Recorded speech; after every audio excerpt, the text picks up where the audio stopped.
Tonight's episode of Legacy Battle is brought to you by Atlas Benefits. Atlas Benefits has solutions for your insurance needs. Atlas Benefits can help you obtain Medicare, health, or life insurance and employee benefits. You can find them on the web at www.atlasbenefits.com. Or you can contact Rob Ducey or Roy Smith at 727-600-2892 and mention Legacy Battle Podcast. Atlas Benefits has all the solutions for your insurance needs. Enjoy the show.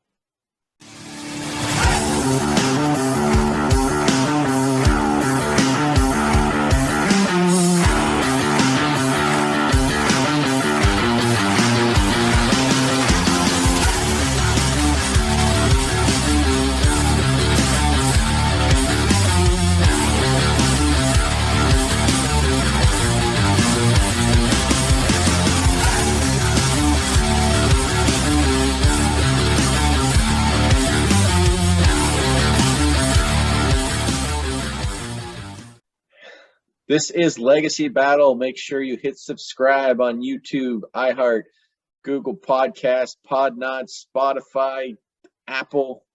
We're on 10 different platforms at least, so make sure you hit that subscribe button. I'm Michael Adams, creator of Legacy Battle. My panelists tonight from the Gridiron Battle Zone, Brian King, Penn State Athletics, Kevin Adams, Ball State Athletics, Paul Havicott. Our special guest tonight, we're joined by a retired jockey, went from 82 to 98, and then he came out of retirement in 2009, went for another 2 years there. He has over 13,000 starts, and check out this win total. I got 1,677 first places and over 1,500 second places and over 1,500 third places. So if he was on the track, there was a good chance you were going to see a top three finish. He's got career earnings. He may not like me throwing this number out there, but career earnings of just about $18 million. So not too shabby. We got jockey Dale Cordova here. Dale, thank you for coming on. Thank you for having me. We're going to have a lot of fun tonight. This is our first horse racing debate. So I'm looking forward to this. We're going to be debating the greatest horse of all time. There's a lot of good horses out there, but we've narrowed it down to what we felt was our top four tonight. And of course, we'll get Dale's opinion on all those and ask him some questions about his career afterwards. So let's start this out tonight with, let's go War Admiral. War Admiral, he was the fourth horse to win the American Triple Crown. He did that in 1937. He's a champion American thoroughbred racehorse. In 37, he also won Horse of the Year. And he is well known as, the rival was Seabiscuit in that match race of the century back in 1938. Unfortunately, he did lose that race, but he was outmatched in size. I will throw that out there. Seabiscuit was bigger. He won 21 of his 26 starts, earning over $273,000, which was a lot for the 30s and 40s. So that's a decent chunk of change. He was the leading sire in North America in 1945. He also has influence still felt today in the horse racing world because he has descendants that won the Triple Crown. You might know the horses American Pharaoh and Justify. They're actually descendants of his. So his namesake, I guess you could say, is still successful to today. So he also has helped produce Triple Crown winners in his footsteps, following his footsteps, because he had won it as well. He is the offspring of one of the other horses we're going to talk about, Man o' War, which his father did not win the Triple Crown. Throwing that out there, but my horse did. And as I said before, he was actually smaller than his dad as well, but he had better talent than his dad, Man o' War. Because of his size, one of his nicknames was the Mighty Atom, A-T-O-M. Others referred to him simply as the Admiral. His regular jockey, when he won the Triple Crown, Charles Kurtzinger, he was elected into Hall of Fame. The horse, War Admiral, was in the Hall of Fame the same year as Seabiscuit. In the blood horse ranking of the top 100 U.S. thoroughbred champions of the 20th century, he is ranked 13th ahead of Seabiscuit. Man o' War and Secretariat, who we're going to be talking about a little bit later, unfortunately, they are ranked higher than him. But I still think that War Admiral Definitely has a good shot here. He would bolt onto the racetrack. He was like a race car engine. He could accelerate quick to high speeds, and he could maintain those high speeds for a long distance. So to recap his career, 4th Triple Crown winner. He was U.S. champion, 3-year-old colt, U.S. Horse of the Year, leading sire in North America, leading broadmare sire in North America twice. He had 12 major wins, finished with a record of 21-3-1. I think he has a strong argument to say he's the best horse tonight. If you got to be on the defense half the time on your argument, that tells me all I need to Very know about defensive your argument. horse. Extremely defensive. So Dale, I mean, tell us your thoughts on War Admiral, and also, can you be the greatest horse if you lost your biggest race? Well, War Admiral's huge in the descendants of most major racehorses in the country right now. So that's a big plus.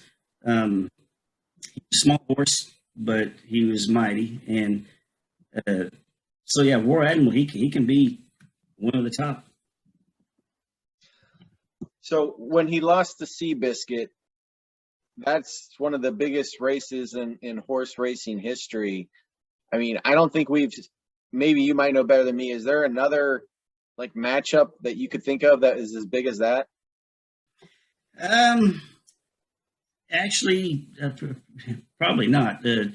Seabiscuit he's an iron horse. Even though War Admiral came off the Triple Crown, Seabiscuit, he would race every 3 or 4 days, so he was tough. And he as far as a match race, I think that's probably the best match race in probably the history. So let's move on to War Admiral's daddy. Who's your daddy? It's Man of War. All right. Well, I got to answer some of these shots fired already from Kevin Adams here. So Man of War, he was a descendant of the first ever English Triple Crown winner, West Australian. And his line traces all the way back to the Godolphin Arabian, which was a legendary horse and sire in Great Britain and Ireland.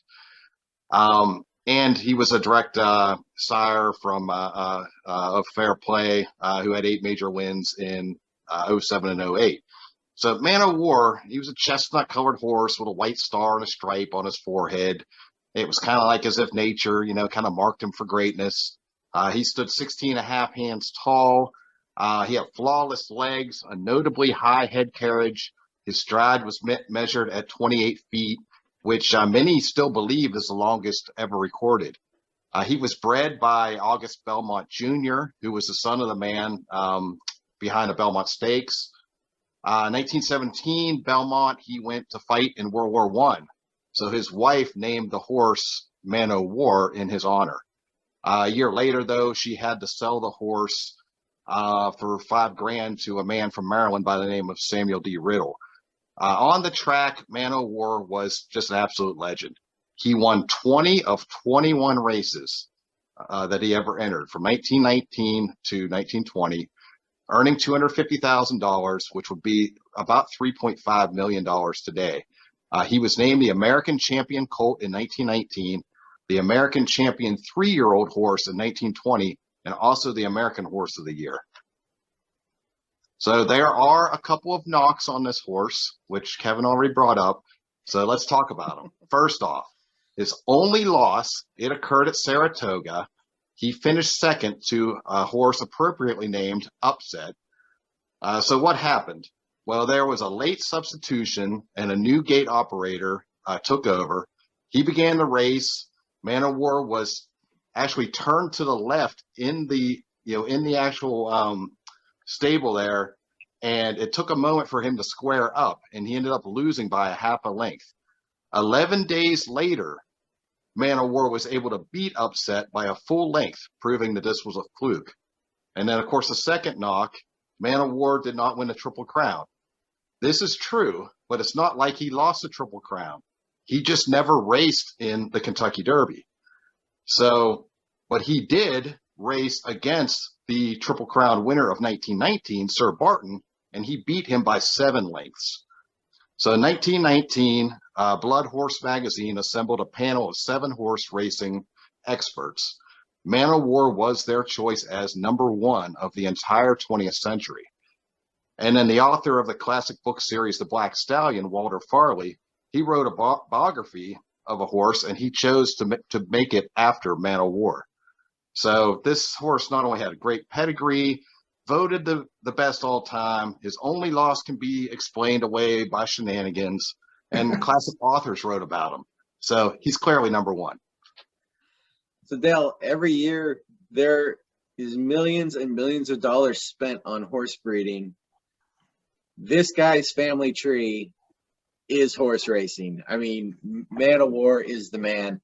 What are your thoughts on him and just horse after horse that has his DNA?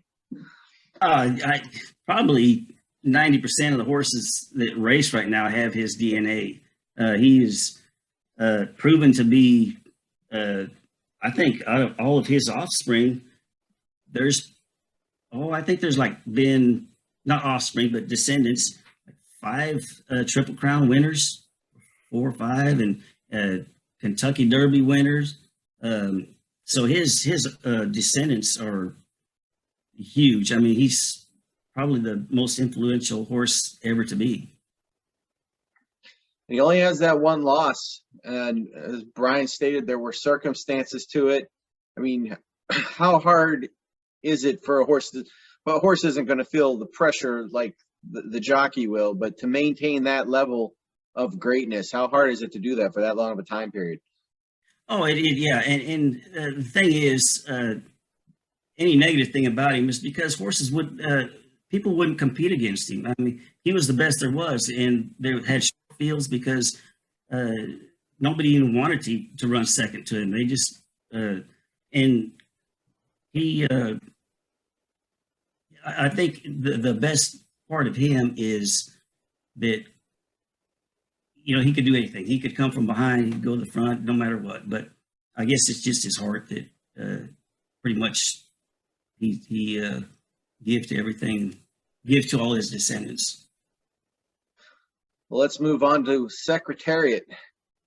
Okay, I got Secretariat, nicknamed Big Red, and ridden by jockey Ron Turcotte. Did you guys mention the jockeys on your horses? I mean, we're talking to a big time jockey here, and you guys have not even read your jockeys off. But I said mine. Oh, did you? Okay, I just wanted Dale to realize that all you got from Kevin was negativity and excuses from Ron. But anyway, he's the 9th winner of the American Triple Crown, setting and I believe still holding the fastest record in all 3 races. He was like the first Triple Crown winner in like a 25-year hiatus, and he had that record-breaking victory at Belmont Stakes, which he won by like 31 lengths. During his racing career, he won 5 Eclipse Awards, including Horse of the Year honors at ages 2 and 3. Altogether, he won 16 of 21 of his career races and had total earnings of $1,316,808. More important than the winnings, probably, is that he's ranked way higher than Kevin's horse on a lot of these charts. But let's review some wins here. Triple Crown winner of the Kentucky Derby, Preakness Stakes, and Beaumont Stakes in 1973. In 72, he won the Sanford Stakes, Hopeful Stakes, Futurity Stakes, Laurel Futurity Stakes, Garden State Futurity. These are a mouthful. And then in 73, he won the Bayshore Stakes, Gotham Stakes, Arlington Invitational, Marlboro Cup, Man o' War Stakes, named after my boy Brian's horse, who will probably come in second tonight. And the Canadian International. He had the U.S. Racing Hall of Fame induction in 1974, Kentucky Athletic Hall of Fame in 07, Canadian Horse Racing Hall of Fame in 13. He's on a U.S. postage stamp. Are you guys, any of your horses on a postage stamp? Anyway, that was 99 if you want to go back and get one of those on eBay. And he's ranked number 2, I think, in the 100 U.S. race horses of the 20th century. I think also, maybe Dale can confirm this, I think Secretariat's buried standing up. I'm not sure. I think that's true. I can't confirm that because I guess I don't know that. Yeah, I think his memorial or grave is standing up, but maybe one of the viewers, maybe Mike can correct me. I don't know. I think I'm right, though. Anyway, that's Secretariat. Probably going to be the winner tonight. Hey, real quick, War Admiral did have a stamp as well. Thanks. Did he? What year?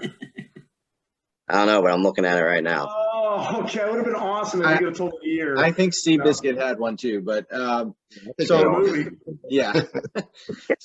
So Dale, horses today are bigger and stronger than they've ever been. We know more about training and diet today, yet Secretariat has the Triple Crown record of best times. How does that still standing today? I cannot comprehend that. Well, if you compare that to back in the 1919 and in the 1930s, track condition is huge. They didn't even water the track. It wasn't leveled right. It was tougher to run on. And it's just like running through a field. And when Secretariat ran, they had the surface was perfect. I mean, they had it to 6 inches, and it was drained to where there was no holes or anything. So it's hard to compare times from 1919 to 1973 because of the conditions of the track. Also, shoes, like steel shoes back when Man of War was running, and then aluminum with toe grabs, and jockeys. There was no, they didn't have goggles back then in the 1900s and the 1930s. So if you got behind, you were riding with your eyes closed because that stuff comes back. It's gravel hitting you in the head with the size of that horse's neck is as big as our body. And so when they're, and their hindquarters, so when they're throwing back a pile of rocks at you and you have nothing to protect yourself, you can't really see the whole way. So it's, there was a lot of different things between the 1900s and the 1970s. So when he won that Triple Crown, it was mentioned that he set the record at every track. I mean, why do you think we haven't seen that again today? I think, just like when Man of War, when he won the Triple Crown, he set records. He had a world record. He won a race by 100 lengths before. It was only against one horse, but still. Distances and times, they vary. As far as not being broken yet, he had a great day. He had a really good day. Well, let's move on to our final horse tonight. That is going to be Seabiscuit. Was ridden. You think he was ridden by Tobey Maguire, but that's just for the movie. So he was born in 1933. And then he died in 1947, unfortunately, but he was trained by Sonny, Jim Fitzsimmons, and Tom Smith. Those are two very, very solid trainers there, famous. He's the U.S. Horse of the Year in 1938 and the U.S. Handicap Male in 37 and 38. He has 6 statues of him around this country of the United States. So he is well known all around and beloved by millions around the country. And of course, I mentioned the movie that starred Tobey Maguire. Secretariat also had a movie made about him, of course, or him. Yeah. So Seabiscuit, Kevin had mentioned this. He raced War Admiral in 1938, and Seabiscuit obliterated him by 4 lengths. So it wasn't as close as a race as everybody thought it was going to be. I know 4 lengths doesn't sound like that long, but it is a nice victory. So, he got off to a fast start and he never looked back. And thousands of fans stormed the track after that race. This was like a huge thing that was going on that took the country's mind off of the war and put it on something just, great that was happening. And they called it the horse race that stopped the nation. So Seabiscuit War Admiral is probably possibly the most famous race in horse racing history. So he's got 89 starts, 133, and finished second or third 28 times. Stats alone can't measure what he has meant to America. He was the hero people needed during the Great Depression. The underdog who lost most of his first 40 matches, believe it or not. So he was a late comer.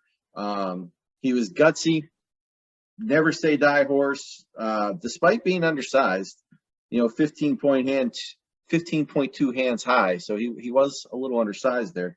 But he went out there and he won a lot, and he overcame a career threatening injury, which, none of the other horses had that occur. So the fact that he was able to come back from what people said his career was over, that's very impressive. So Dale, your thoughts on Seabiscuit? We did mention that race against War Admiral a little bit already, but what are your thoughts on him as a horse? As a horse, 89 races. If you go through all the rest, 20 races, justified. He ran 6 races. To run 89 races, and most of them were like 2 or 3 days apart. And, you run a hard race as hard as you can with the best there is. That takes a lot out of you. And so just the 89 starts alone is unbelievable. And the 33 wins. And he didn't run the Triple Crown because he was mean. As a young horse, he was mean. He couldn't hardly be tamed. So once they tamed him, that's when he became great. And so as a horse, that's as solid as you can get. That many races, being short. He was a heavy horse. It was hard on his legs. He had big old legs too. They were to hold that body. But as a horse, he's a huge favorite of mine. As a sire, he didn't produce anything, but yeah, he's a good one. So we're going to move into our vote here tonight, and there's really no wrong answer tonight. I mean, you're right. These are just 4 greats. Kevin, you happen to be in my corner tonight. You got first vote. Remember, you guys cannot vote for your own. Going with that, Seabiscuit beat my horse in that race. I don't care. War Admiral won the Triple Crown. Seabiscuit did not. Man of War, good excuse, Brian, but he didn't win the Triple Crown either. And so I'm going to have to go with Secretariat. Secretariat holds the fastest speeds. I got to go with him. Brian. Kevin's always taking shots, I'm telling you. I mean, you can't win the Triple Crown if you don't race in all 3 races. I was negative tonight, but I love his vote. His vote. So he didn't try. So basically, Man of War didn't try, is what you're saying.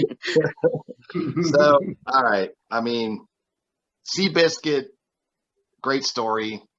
I really like that.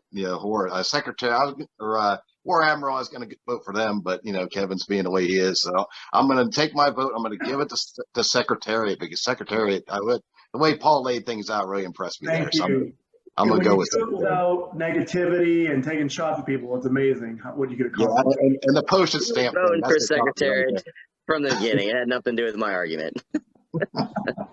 Paul, go ahead.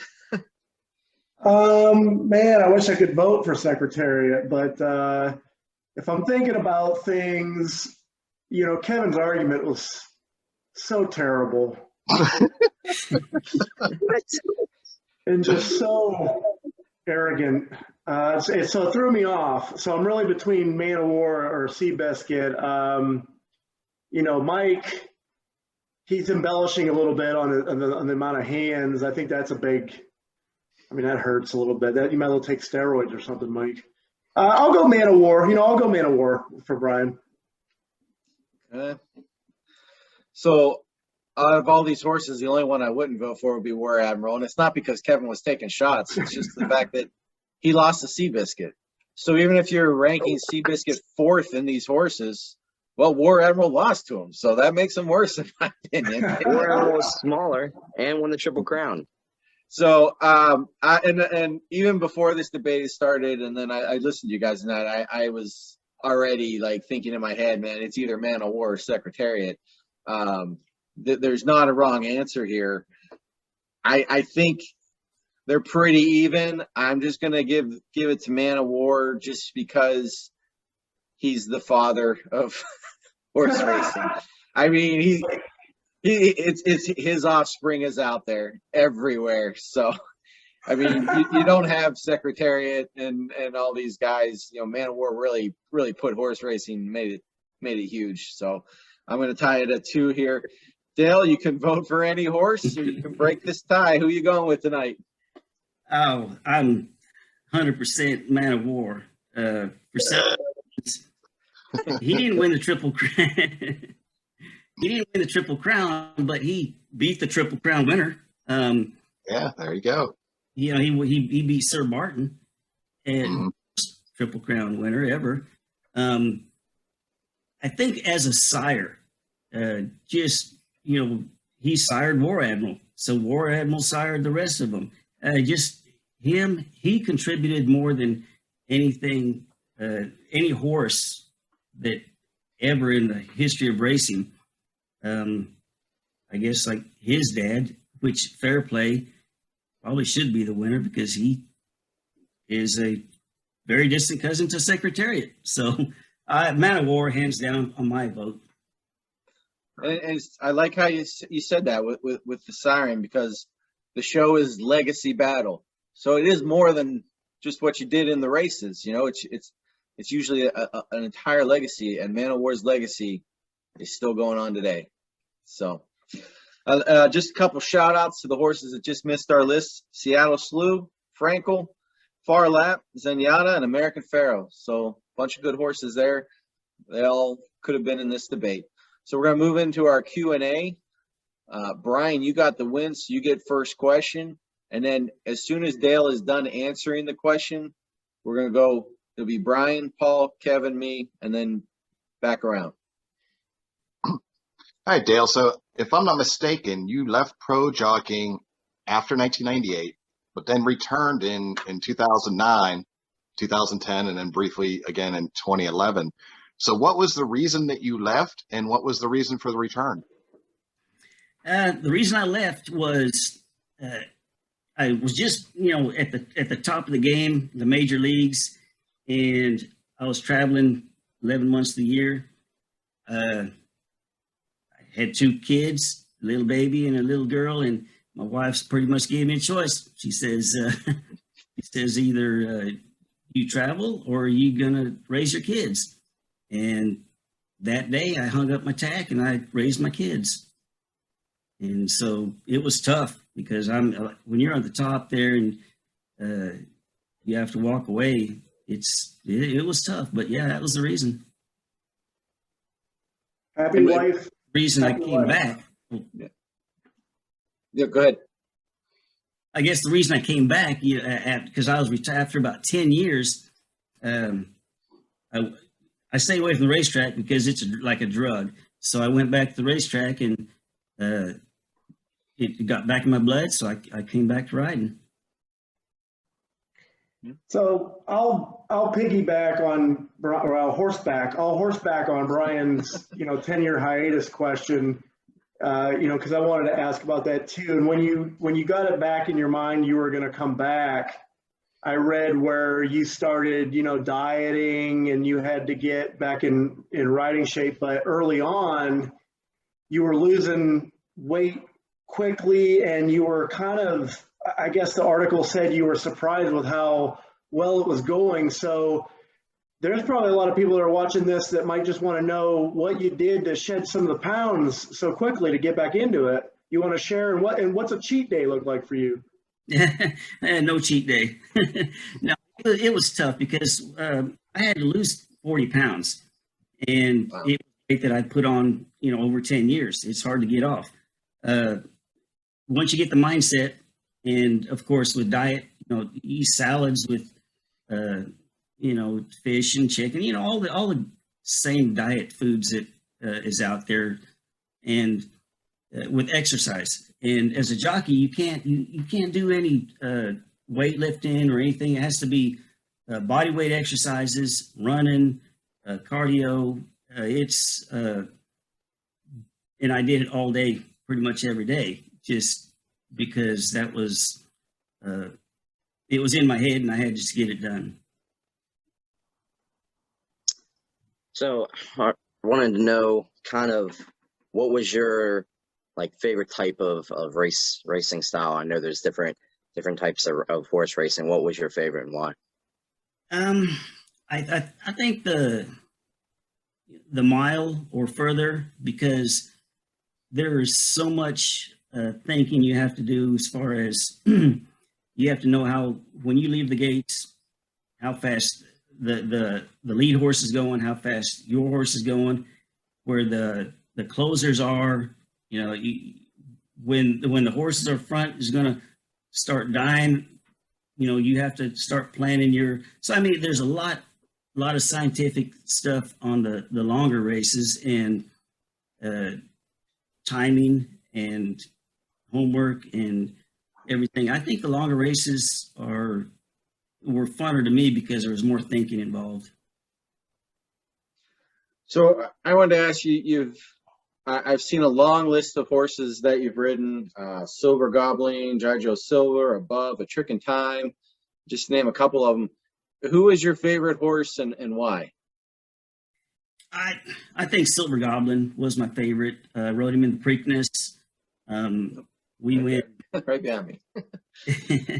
we actually, Cigar was a huge horse at the time. He was on a, I think, he won like 15 or something in a row, and at the time mine was like 8 in a row, and rode him in a $750,000 race or something like that, and Cigar beat me, but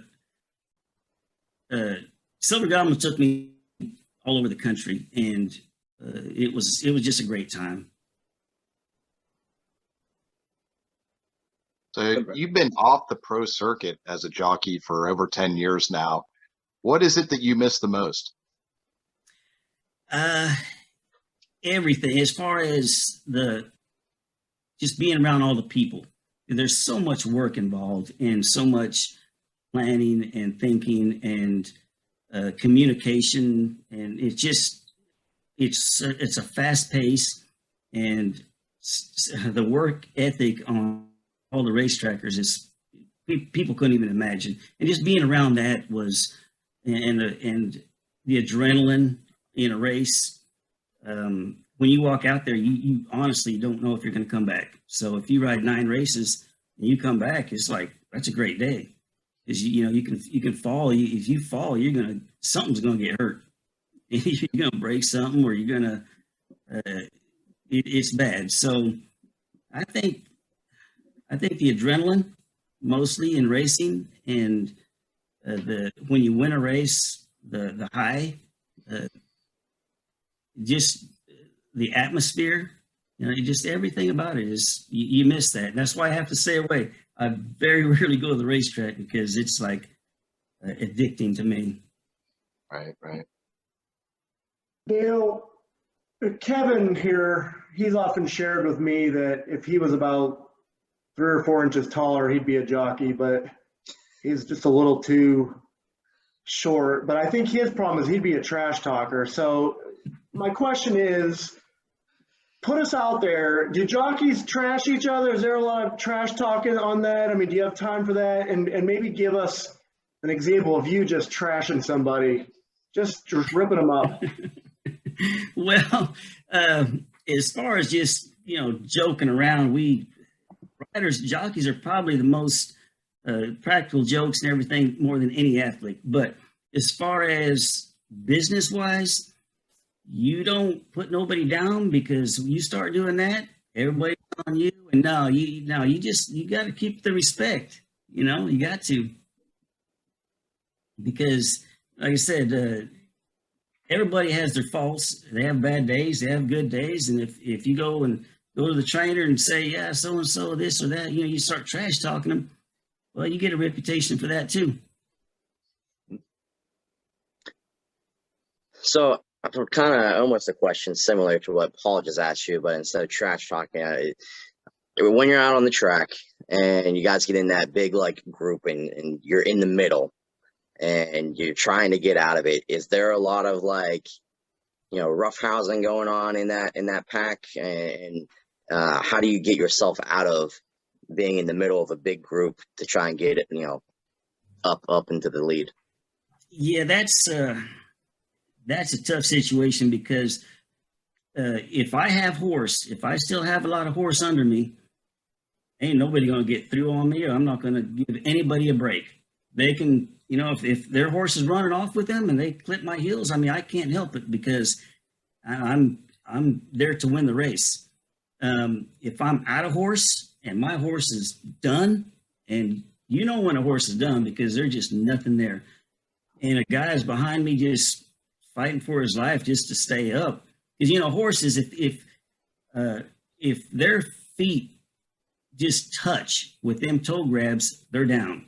So you're just by inches missing. So if I'm out of horse completely and there's not even a chance to hit the board, if there's a chance to run fourth, I'm still not going to give him a break. But if I'm done, I'm going to ease off a little pressure. But we're in the jock room, we're great fans. We laugh and we joke around, but when you step on that racetrack, there is no friends. There is nothing there. You got to be competitive, and you got to be, want to win the race. So we'll get you out of here with this tonight. It's a two-parter. So gambling is a huge, huge part of the sport. Can't be understated how big gambling is with horse racing. Does it affect a race, like a racer's mind at all, knowing what the odds are on his horse? And the second question is, in all honesty, how much is it jockey and how much is it horse that is going to determine who's winning that race? Well, as far as the odds, I've won on probably as many long shots as anybody. They don't mean anything to me because usually if I'm going to ride a horse, I've been on the horse during the training and I know how the horse is doing. And so if I feel like he's on top of his game and everybody's got 21, I don't even look at that. That's not even, that's nothing to me. What was the second question? I'm sorry. How much is it horse and how much is it jockey that determines when they win? Yeah, maybe that's why I forgot it. Oh, well, I say it's probably 30% jockey. If the horse isn't there, you can't do anything. And if the horse is there and the jockey's making wrong decisions out there, like timing and putting him in the wrong position, and the horse can carry the jockey, but if the jockey's not making the right decisions, he's not going to get there. So I think the horse is the bigger part of it. That was my guess too, so I was pretty accurate on that. Interesting too.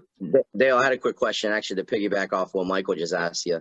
Real quick, have you ever had a horse take over and like try to control the race itself, and like has that ever happened? Oh, that happens more than you think. We try to teach horses from the very young age how to rate, how to be controllable, and like a lot of these horses mentioned, like Seabiscuit, some of them are just, they're mean. You can't make them do anything. You have to ask them to, and if they let you, that's fine, because, like I said, their neck is as big around as your body, and it's solid muscle.